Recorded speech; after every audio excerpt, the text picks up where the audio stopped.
So now I want to talk about the last of the figures from the Roman period, and that is Josephus.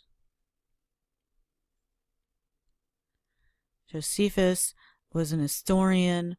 He was a Jewish man from Palestine, an historian and an of Jewish history, and an apologist for the Jewish way of life to the Romans. So first, who was Josephus? We move into, with Josephus, the next generation, in a sense, from Psalms and then Parables of Enoch. So he was born in 37 CE. He was born in Judaism. He was Jewish, in Jerusalem or in Palestine. He was of a well-connected priestly family. So let's start again. Josephus, as a person, 37 CE. He was born in Palestine, well-connected family within the priestly crowd, and very well educated, and becomes an excellent writer in the Greek. So he probably, he was a Hellenized Jew. He was eventually, now we go to what happens to him next, and he talks about them in his book, The Jewish Wars. So this is who he is, and so he is born into, or he becomes a young man at the period of the siege of Jerusalem. So, and again, we're talking about the one that ends up in the destruction of the temple in 70 CE. So, the final one. The life that leading up to this event, to this siege, Rome takes direct control over Judea in the first century CE. In the first decade of the, so sometime around 6 or 7 CE. And this is when we get control by Roman governors, and that is why Pontius Pilate, as opposed to Herod Antipas, is in control of Jerusalem at the time of Jesus' death. So there was a lot of poor administration, oppressive behavior within the Jewish community, class tensions between Hellenistic Jews, the same thing we've been seeing over and over and over again, and an increasing messianic expectation. A lot of these teachers are rising, figures who are charismatic and are leading potential uprising. So it's a period of a lot of tension. Like, it sounds like every period we've described, but so basically what leads up to, and this is connects with Josephus' life, is in 66. Again, now we're talking CE, a group of priests in the temple refused to accept the sacrifice of foreigners. What exactly they were, maybe it was just Hellenistic Jews, we don't know. But they refused certain individuals to sacrifice, what they called foreigners.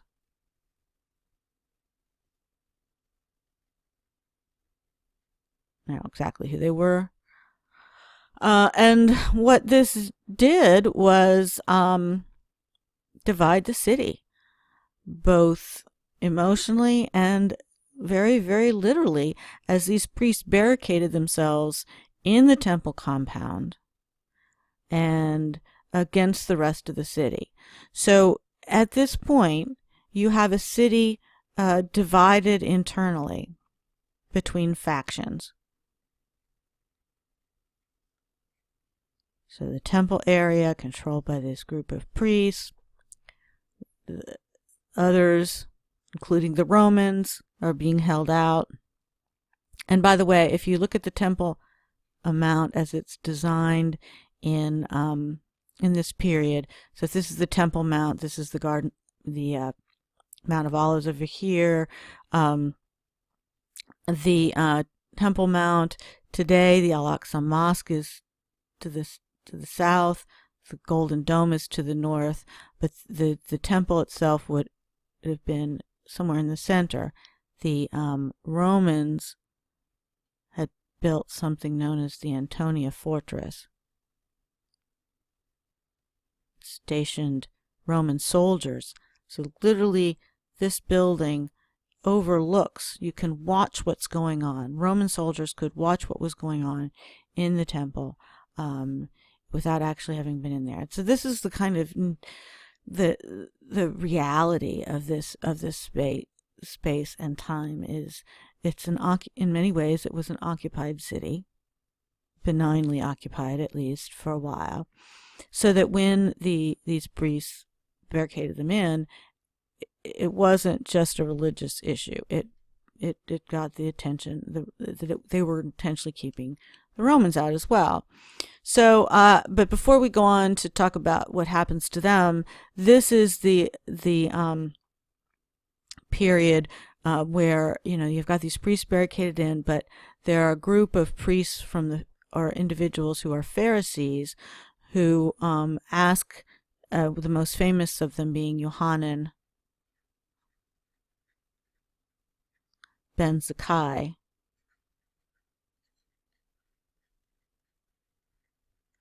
who asks to be given free access to leave the city, and he goes to a place called Yavna or Jamnia and founds the school there, and that becomes the foundation of modern Judaism.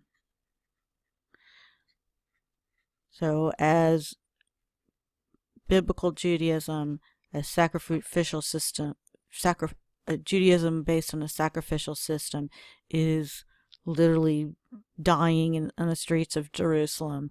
A group of individuals led by this man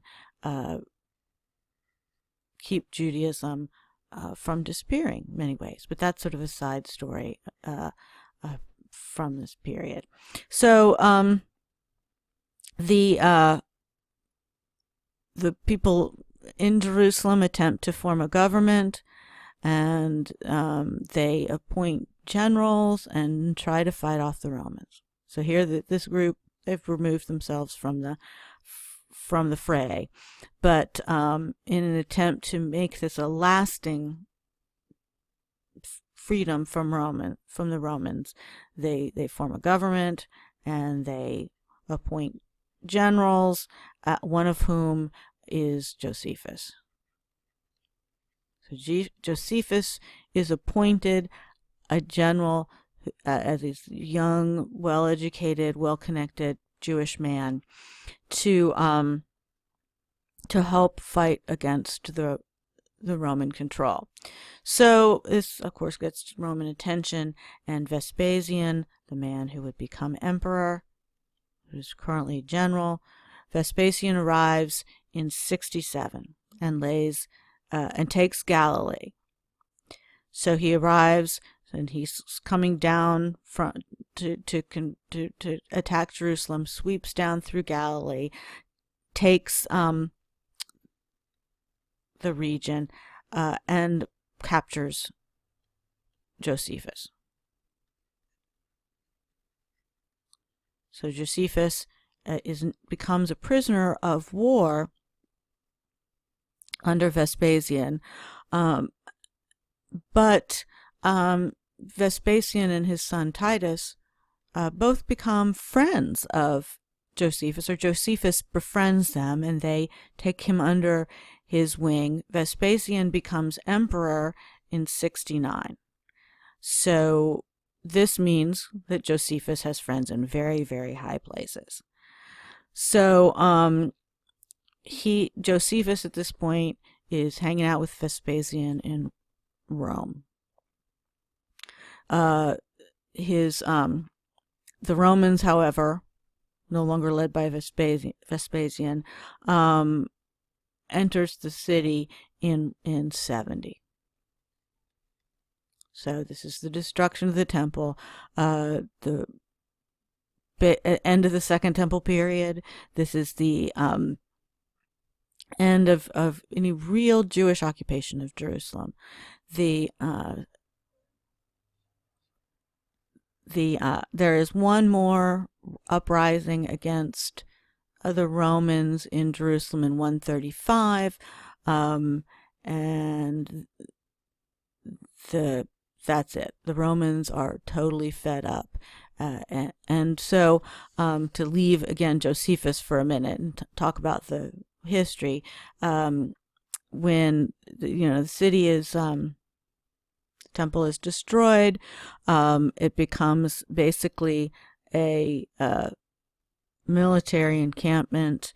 The Jews that are only allowed into the city for the Day of Atonement, and by the time of the Bar Kokhba, which is this, they actually renamed the city and no longer known as Jerusalem, and refuse entrance for all Jews. So it becomes totally a Roman city.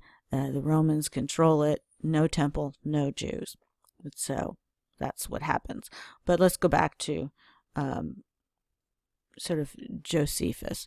Josephus then, again, befriended by Vespasian and his son, is taken to Rome, and he's set up in the royal palace.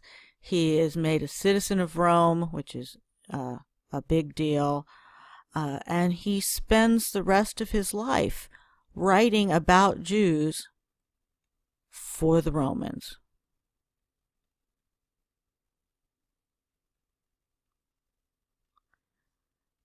And so in his own way, he is trying to promote Judaism, to make it look worthy and worthwhile to an outside world that just doesn't get it. Such a difference, right? So again, in this sense, and I called him an apologist earlier, an apologist is someone who, in this sense of the word, gives written defense of the faith. So, or of a viewpoint, but probably C.S. Lewis, he would be a very famous apologist from the 20th century for Christianity. So someone who writes about, in a popular sort of way, or accessible sort of way, to legitimize religion. So he then, has a very unique position. He stands between these two cultures, and so he was not much preserved in Jewish circles as time goes on, but his histories of the period are invaluable to our understanding of this time. So you just can't say too much about how important his writings have been for us in understanding the first century. But Josephus was also an apologist for himself. So, he does, his story about himself changes a little bit. How much did he support the revolt in Jerusalem? Was he always against it? And so his stories do change over time. So that's one element of Josephus, is there's some self-serving elements in it. But the other part that makes it sort of sometimes difficult to decipher is that he's using Greco-Roman categories to talk about Jewish theological or philosophical ideas. And just, it's difficult. So you have to decode him sometimes. The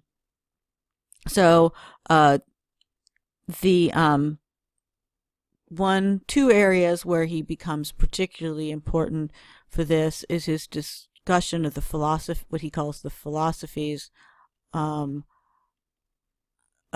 Judaism, the sects of Judaism, which often it gets translated as sect, but what you should really see there is schools of thought. So much more like the idea of a philosophy. He talks about the philosophies or the schools of Judaism, and this is where we get, in multiple places, references to these figures that we know about from the Bible and the Gospels, but did not have much to know. We didn't know much about them outside of the gospel narratives themselves. So it's really, really added to our and I spelled that wrong. I always do this. Sadducee. 2 D's, 1 C. It also talks about the Essenes, which we didn't understand at all until the discoveries of the Dead Sea Scroll, but it was his knowledge, references the Essenes, that gave us a context for that. But the other element, the other part of Josephus, for all that he says and does, and as important as it is he does make reference to Jesus. And there's been a lot of speculation about that. And so I wanted to start with this reference to Jesus. If you, it reads, now there was about this time Jesus, a wise man, if it be lawful to call him a man, for he was a doer of wonderful works, a teacher of such men as received the truth with pleasure. He drew over to him both many of the Jews and many of the Gentiles. He was the Christ. And when Pilate, at the suggestion of the principal men among us, had condemned him to the cross, those that loved him at the first did not forsake him, for he appeared to them alive again the third day, as the divine prophet had foretold, and 10,000 other wonderful things concerning him, and the tribe of Christians, so named from him, are not extinct to this day. So some people, there's clearly faith element to this. Josephus, as it's quoted, makes faith statements, which has led some people to so his comments about Jesus, and there does include elements of faith. So some people would reject the entire passage as being inserted into Josephus by the Christian church that preserved him. But I think Murphy does a wonderful job of talking about how, if we remove these faith statements, we can see a core that probably very much did come from Josephus. Something more along the lines, there was a time, Jesus, a wise man, doer of wonderful works, teacher of men, and he drew Jews and Gentiles to him, and the tribe of he was crucified by Pilate, and the tribe of Christians still exists to this day. That a core comes from Josephus, and I think that's pretty legit. So we do have with Josephus, pretty much again, 1st century CE, even if it's the second half of the century, a reference to a man named Jesus who is active in the region in the 1st century, who is the one who from whom Christians derive their belief. So I think you can say that much. I don't know that you need to say much more about it, because I think that's pretty cool right there, that we have this external reference. But that then, having said that, his reference to the Pharisees, the Sadducees, we've talked about the Essenes in the context of the Dead Sea Scrolls. I do it every time. These are the bad guys, particularly these are the bad guys in the New Testament. But I think that Josephus gives us some really important nuances of who these figures are.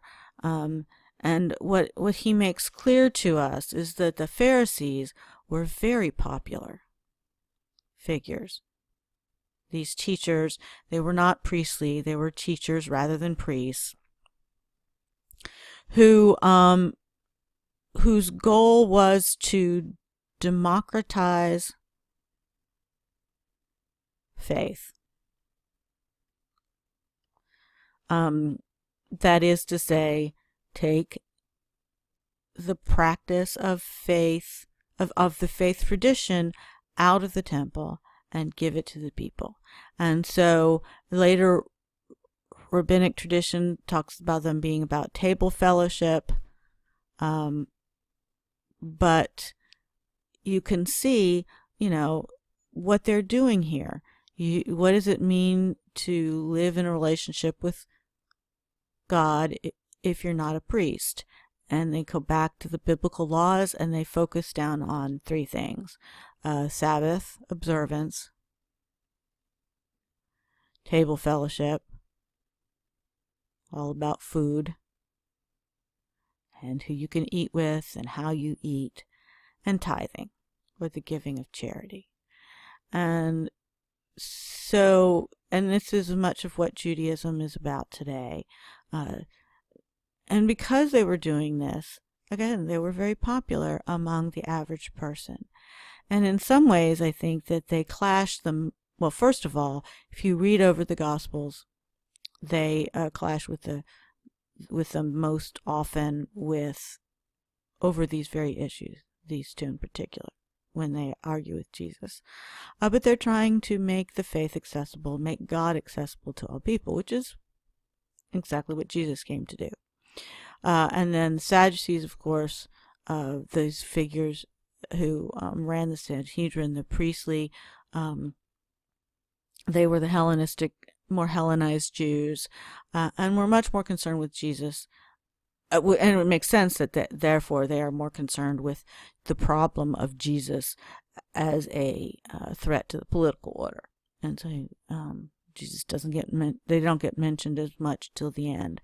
But the picture that Murphy lays out, and on page, I think, 235 and page 40, those little charts, where you can see three different witnesses. So the Pharisees are on 235, that chart, and the Sadducees on 240. We get a fuller sense of who these people were from Josephus, and we get a sense then of who they were, what they were about, and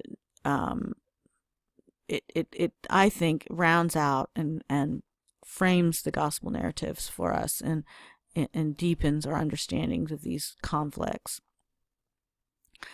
Josephus said and wrote a lot. He did his histories, but he also did his modern histories, his own history, rewrote some of the biblical history, again, all as an apologist, but he gives us some really fascinating insights into the groups that were around during the time of Jesus.